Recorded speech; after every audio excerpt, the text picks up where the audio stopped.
Yo, what's up guys? Welcome to our channel. So, update lang tayo ngayon sa sa Calayo Beach. So, ayan guys, kung mapapansin nyo,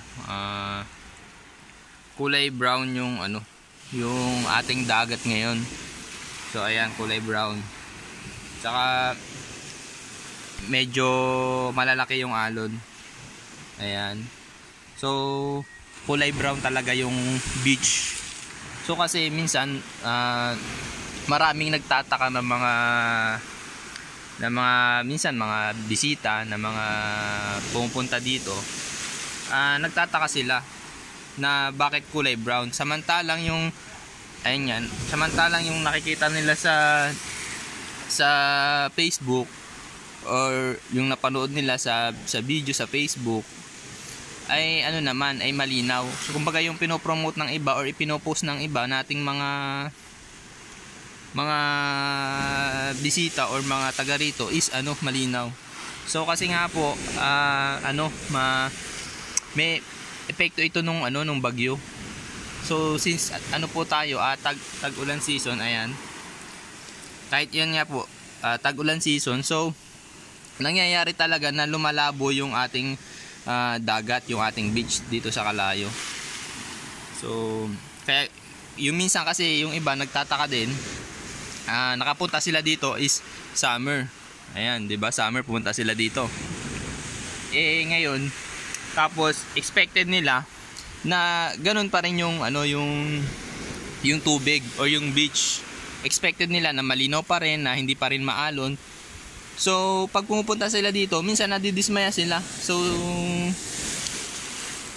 ayun nga, nadidismaya sila kasi nga kulay brown. So, parang sa tingin nila napakadumi, madumi daw. So, hindi po ganoon kasi. Ito po ay epekto ng bagyo. Kung mapapansin nyo, nanggagaling po siya doon sa ilog. Ayan, sa ilog doon. Ayan, doon sa ilog doon. Kaya po, kung makikita nyo pati yung ilog dito sa kabila. Ayan kulay brown din siya. Ayan ayan, kulay brown. So ayan po ay galing sa kalapit na barangay or galing sa bundok. Ayan. So dumaan siya sa ibang barangay, kaya tapos dito siya bumagsak yung tubig, humalo sa dagat. Kaya ang tendency is yung dagat ay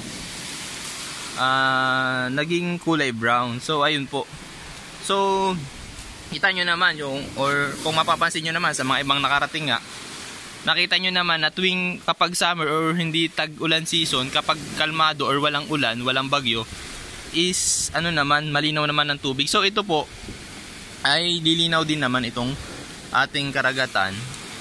Siguro kapag kumalma na yung yung alon, kapag wala ng bagyo or kapag hindi na umuulan, kasi yun po talaga yung papalabo ng ating karagatan dito sa Calayo. So ayun po, kasi nga marami nga nagtataka, minsan sabi nila nga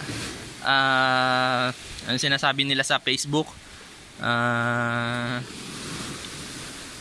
malabo nga daw yung yung pag nakakarating sila dito, malabo nga daw yung dagat, samantalang sa Facebook is malinaw.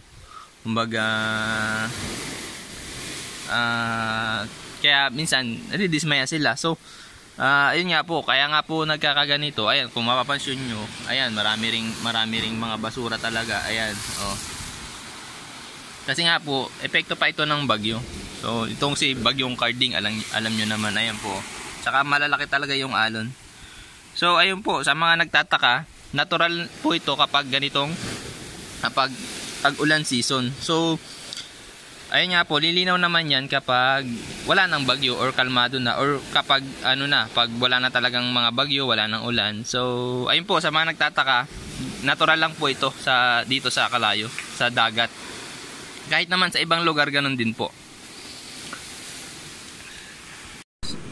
So ayun nga po, kaya advice ko po sa mga pupunta dito, sa mga gustong mag-outing or pumunta nga dito sa Calayo Beach, ay update nyo po muna yung weather kung may bagyo ba tayo, para hindi kayo na didismaya, or tanong nyo sa pupuntahan yung resort kung ano yung lagay ng tubig, kung malalaki ba yung alon, kung Hindi ba malabo katulad ngayon. At ayun nga, sa check nyo lang or tanong nyo lang sa ano nyo, sa kausap nyo or sa resort na pupuntahan nyo. Mag-update lang kayo para kung pupunta man kayo, updated kayo, or kung gusto niyo may bala kayong pumunta, updated kayo para kung sakali para ma-update na halimbawa nga ganito na malabo or malalaki yung alon, ay ma-update kayo na ganun yung sitwasyon dito sa dagat sa Kalayo. So yun lang po. Sana kumalma na yung dagat para luminaw na ulit yung tubig. So ayun.